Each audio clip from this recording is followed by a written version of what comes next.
करी पत्ते के पौधे में इस तरीके से नए नए शूट्स चाहिए तो आपको हमेशा बल्कि 12 महीने यही वाली खाद देनी है। इस खाद को देने से कभी भी ग्रोथ इसकी रुकती नहीं है, लगातार ग्रोथ होती रहती है।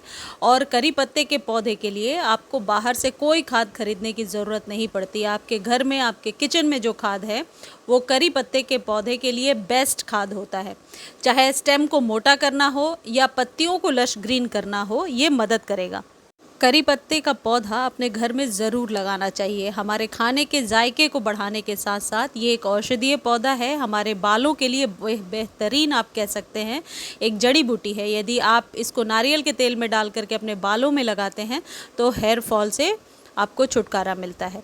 ये जो करी लीफ का प्लांट है सर्दियों में अक्सर डोरमेंट हो जाता है और फिर बहुत सारे क्वेश्चंस आते हैं कि पौधा सूख रहा है, पत्तियां ड्रूपी हो रही हैं।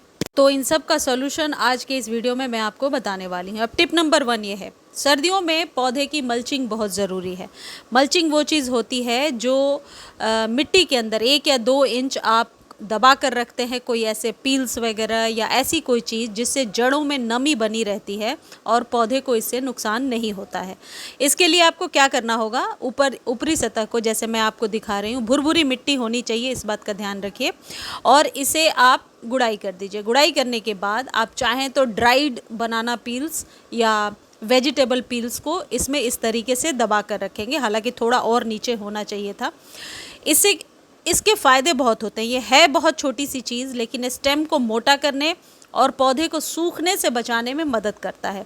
ये करी पत्ते में ये मल्चिंग का जो प्रोसेस है मैंने 2-3 साल पहले एक बार किया था और सर्दियों में अपने पौधे को मैंने सूखने से बचा लिया था। इसलिए ये आजमाया हुआ नुस्खा, इसको ज़रूर कीजिए। अब इसमें नुकसान एक ये हो सकता है कि यदि आप ऐसे पील्स को रख रहे हैं जो ड्राइड नहीं हैं, जिनमें फंगस लगने के चांसेस हैं, तो पौधा ख़राब हो सकता है। इस बात का आप ज़रूर ध्यान रखें। अब टिप नंबर 2 ये है कि सर्दियों में हमेशा चेक करके पानी दीजिए और पत्तों को भी कभी कभी आप अच्छे से वॉश कर दिया करें। ये चीज़ ध्यान रखें कि केमिकल कोई चीज़ मिली हुई आप स्प्रे ना करें। इससे क्या होगा कि पौधे की जो पत्तियां हैं, क्योंकि हम इसे खाने में इस्तेमाल करते हैं तो ये हार्मफुल हो सकता है। तो प्लेन वाटर से, नॉर्मल वाटर से इसके पत्तों को वॉश करेंगे तो इसके पत्तों का रंग भी निखर के आता है और पत्तियां पीली भी नहीं होती हैं। वीक में 1-2 बार ऐसा करें।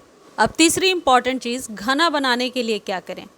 ये जो ऊपर की सतह आपको दिख रही है, सबसे ऊपरी जो सरफेस है, वहाँ से यदि आप 1 इंच कट करेंगे तो 4 से 5 दिनों में वहाँ पर आपको न्यू शूट्स दिखाई पड़ेगा। लेकिन कट करने का समय होता है, यानी कि पूरे साल नहीं कर सकते। बरसातों के पहले कर लीजिए या फ़ैब मार्च में कर लीजिए। यदि सर्दियों में कटिंग करेंगे तो वहाँ पर डंडी जो है काली होने लगेगी और न्यू शूट्स नहीं आएंगे। बहुत तेज़ गर्मी में भी यदि कटिंग करेंगे तो न्यू शूट्स नहीं आएंगे। नेक्स्ट, चौथी इम्पॉर्टेंट टिप है कि पौधे को तेज़ी से बढ़ाने के लिए क्या करना है। 2-4 चीज़ें आप ध्यान रखेंगे। गमले का जो साइज़ है वो हमेशा बड़ा होना चाहिए आपके पौधे के अकॉर्डिंग। पौधा यदि बहुत पुराना है तो 12 इंच से नीचे के गमले में ना लगाएं।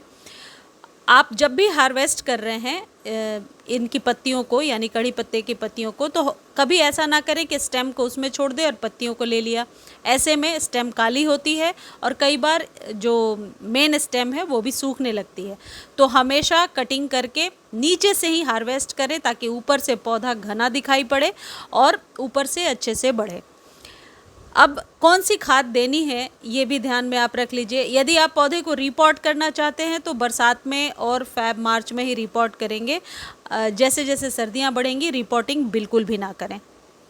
अब 5वीं जो सबसे इम्पॉर्टेंट चीज़ है उस पर हम बात कर लेते हैं। ये जो आप मेरे हाथ में देख रहे हैं ये है छाछ, यानी कि 1 या 2 चम्मच छाछ को 1 लीटर पानी में कम से कम मिलाइए और अपने कड़ी पत्ते के पौधे को 15 दिनों पर एक बार देते रहिए। पूरे साल ये खाद दे सकते हैं जब भी आपके पौधे की नीड है। जैसी सॉइल मैंने दिखाई, खाद देने के पहले सॉइल उतनी ही ड्राई होनी चाहिए और उसके बाद इस खाद को दे दीजिए। निश्चित तौर पर आपका कड़ी पत्ता बहुत अच्छे से बढ़ेगा। आपको कोई बाहर से खाद खरीदने की ज़रूरत नहीं पड़ेगी और पत्तियां ज़रूर लश ग्रीन निकल करके आएंगी, क्योंकि ये जो छाछ है इसमें वो सारे मिनरल्स कंटेन करके रखता है, जैसे कैल्शियम, आयरन और भी बहुत सारी चीज़ें। देखिए मैंने इतने सारे हार्वेस्ट कर लिए हैं आज ही आप लोगों के वीडियो बनाने के पहले। तो यदि आप चाहते हैं कि बहुत सारा हार्वेस्ट करें तो ये खाद ज़रूर डालिए। अब ये जो खाद है ये 3-4 महीने में एक बार यदि आप अपने कड़ी पत्ते के पौधे को दे देते हैं, यदि दे सकते हैं तो ये बहुत ही आप कह सकते हैं एक जैविक चीज़ है और आपके सभी पौधों के लिए बहुत ही बढ़िया रहेगा।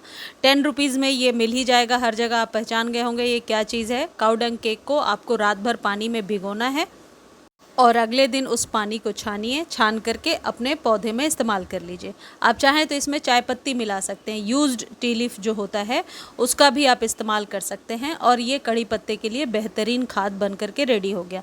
जब भी ज़रूरत हो, जब भी आपको लगता है कि पौधा सिर्फ इस पानी को देने से जो पहले बताया अच्छा नहीं चल रहा है, इसको खाद की ज़रूरत है, तो यही वाली खाद दीजिए। ये कड़ी पत्ते पर बहुत ही अच्छा काम करता है और सस्ती सी चीज़ है, 10 रुपीज़ में आपको कहीं भी मिल जाएगा।